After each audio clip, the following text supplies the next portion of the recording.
जिथे अगदी निसटता पराभव किंवा निसटता विजय अशी शक्यता असू शकते।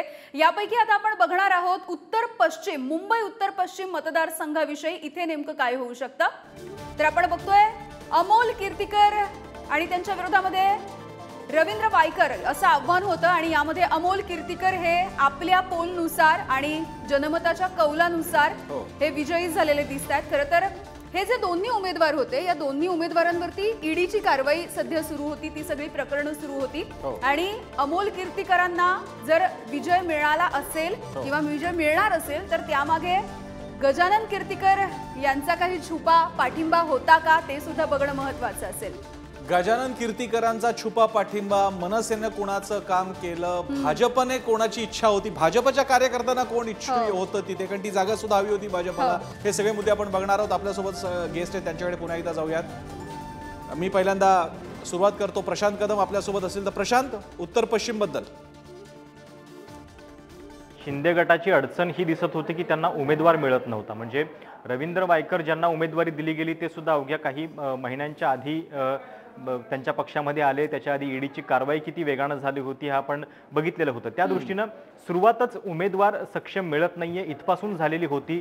जेव्हा गोविंदाचा प्रवेश झाला तेव्हा ही पण चर्चा होती की कदाचित गोविंदा इथून लढेल का, पण कदाचित कीर्तिकरांच्या बद्दलचा जो अंदाज होता की त्याच्यातून ते दिसत होतं। एकतर ही एक खूप विचित्र परिस्थिती आपल्याला दिसली की म्हणजे गजानन कीर्तिकर हे एकनाथ शिंदेंच्या शिवसेनेमध्ये आहेत आणि त्यांचे सुपुत्र अमोल कीर्तिकर हे आता उद्धव ठाकरे गटातून लढतायत आणि आपल्या पोलनुसार ते विजयी पण होताना दिसत आहेत। टाईट फाईट जरी असली तरी कल जो आहे तो त्यांच्या बाजूने दिसतोय। या दृष्टीनं जसं पियुष गोयलांच्या बाबतीत होतं की तो मतदारसंघ भाजपसाठी सर्वात सुरक्षित होता, तशाच पद्धतीनं हा मतदारसंघ जो आहे तो एक प्रकारे ठाकरेंसाठी सुरक्षित दिसत होता आणि तेच चित्र या एक्झिट पोलमधून दिसतंय। अनिल बोंडेजी, उत्तर पश्चिम बद्दल भाजपकडे जायला पाहिजे होती सीट, निकाल बदलला असता। उत्तर पश्चिम बद्दल माझा काही अभ्यास नाही, त्यावर मला काही बोलायचं। आपल्यासोबत आपण आणखी राजकीय नेत्यांकडे आपण जाणार आहोत। त्यापूर्वी सचिन परब आपल्यासोबत आहेत, जे वरिष्ठ पत्रकार पुढारीचे। सचिनजी, उत्तर पश्चिम बद्दल। हा मतदारसंघ असा आहे की तिकडची जी एकूण सामाजिक रचना आहे ती पाहिल्यास आपल्याला एक तर दिसतं की मराठी, मुस्लिम आणि दलित हे जे कॉम्बिनेशन त्या मतदारसंघामध्ये उभं राहिलेलं आपल्याला दिसतं। त्याच्यामुळे शिवसेनेची नेहमीची मतं अधिक मुस्लिम मतं आणि काही प्रमाणात असलेली दलित मतं असं जे कॉम्बिनेशन आहे ते अमोल कीर्तिकरांच्या बरोबर गेलेलं दिसतंय। वायकरांचं असं झालं होतं की वायकरांसोबत वायकरांचे कार्यकर्तेही गेलेले आपल्याला दिसले नाहीत। म्हणजे इतर जेव्हा आमदार हे शिंदे गटात जात होते तेव्हा त्याच्यासोबत कोणी ना कोणी निदान नगरसेवक तरी जाताना आपल्याला दिसले मुंबईतले, पण तसं वायकरांच्या बाबतीत झालं नाही। वायकर हे एकटेच गेलेत की काय शिंदे सेनेमध्ये असं वाटत होतं। त्याच्यामुळे वायकरांसोबत न गेलेला जो शिवसैनिक आहे तो सगळ्यात मोठी त्यांची वजाबाकी ठरली असं मला वाटतं।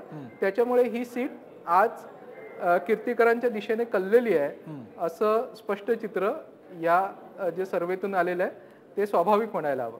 बरं, भोईटेजी, उत्तर पश्चिम बद्दल जवळपास अपेक्षित होतं आहे?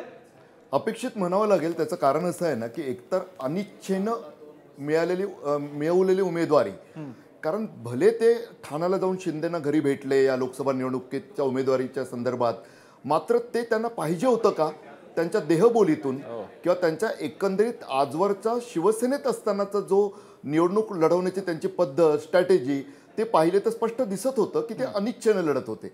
दुसरं असं आहे ना, उत्तर पश्चिम मतदारसंघात आत्ताच सचिन परब बोलले तसं आकडेवारी पाहिली तर मराठी मतदार 36%, मुसलमान 19% आणि मराठी 36% मध्ये दलित मतदार सुद्धा येतात। 55% मतदार हे एका बाजूला तसं पाहायला गेलं तर अर्थात मराठी सर्वच्या सर्व ठाकरेंच्या शिवसेनेकडे गेले का तर नाही, कारण इथं भाजपचं सुद्धा 6 विधानसभा मतदारसंघ जे आहेत त्यापैकी अंधेरी पूर्व, जोगेश्वरी जो वायकरांचा नंतर शिंदेंकडे गेल्यामुळे तो आपण ठाकरेंकडे राहिला नाही असं किमान आमदारकीपुरतं मानूया, आणि दिंडोशी सुनील प्रभू जे ठाकरेंचे खूप विश्वासू 2 आमदार शिवसेनेचे, एक शिंदे यांच्याकडे गेलेले शिवसेनेकडे, त्याचबरोबर भाजपचे अंधेरी पश्चिम, वेसावे आणि गोरेगाव अशा 3 मतदारसंघात भाजपचे आमदार। त्यामुळे तसं पाहायला गेलं तर कागदावर तरी आमदारकीच्या हिशेबाने हा मतदारसंघ शिंदेकडेच गेला पाहिजे होता. आता जी आपल्याला दिसते ना टाईट फाईट, त्याचं कारण तेच असावं. परंतु या निवडणुकीमध्ये जो MMD फॅक्टर उद्धव ठाकरेंनी चालवला, मुसलमान खास करून मुंबईतील मुसलमानांच्या बाबतीत अनेक अगदी काँग्रेसच्या नेत्यांशी जेव्हा माझी चर्चा व्हायची प्रसन्न, तेव्हा ते सांगायचे की अहो आम्ही जर हातापेक्षा मशालीवर लढलो ना तर मुसलमान आम्हाला जास्त मतं देतील. या मतदारसंघामधील जोगेश्वरी पश्चिमचा जो भाग आहे, जिथं बेहरामबाग परिसर आहे, एक मोठा परिसर आहे मुसलमान बहुल असा, त्या परिसरामध्ये पहाटे 4 पासून रांगा लागलेल्या असं त्यावेळी दिसून आलेलं. त्यामुळे स्वाभाविकरित्या याच मतदारसंघात आघाडी नगर आहे, मिल्लत नगर आहे, यारी रोड आहे, जे आणि गावदेवी डोंगरी हा अंधेरी पश्चिम मधला भाग आहे मतदारसंघातला. त्यामुळे मराठी माणूस आणि मुसलमान हे समीकरण तिथं ठाकरेंच्या फायद्याचं ठरलं. आणि वायकरांची अनिच्छा ती सुद्धा, म्हणजे भाजपनं खूप प्रयत्न केला. आत्ताच सचिन परब म्हणाल तसं वायकरांचे शिवसैनिक दिसत नव्हते, मात्र भाजपचे कार्यकर्ते हिरिरीनं दिसत होते तरी सुद्धा. त्यामुळे त्यांच्या प्रयत्नामुळे तरी टफ फाईट मध्ये असं म्हणावं लागेल. आणि म्हणजे ज्या वेळेला अमोल कीर्तीकरांना तिकीट मिळालं तेव्हा निष्ठावंत ठाकरेंचे निष्ठावंत म्हणून त्यांना तिकीट मिळालं असं मानलं गेलं. त्यामुळे या सगळ्या खास करून मतदारसंघामध्ये गद्दार विरुद्ध खुद्दार अशीच एक लढत झालेली बघायला मिळाली.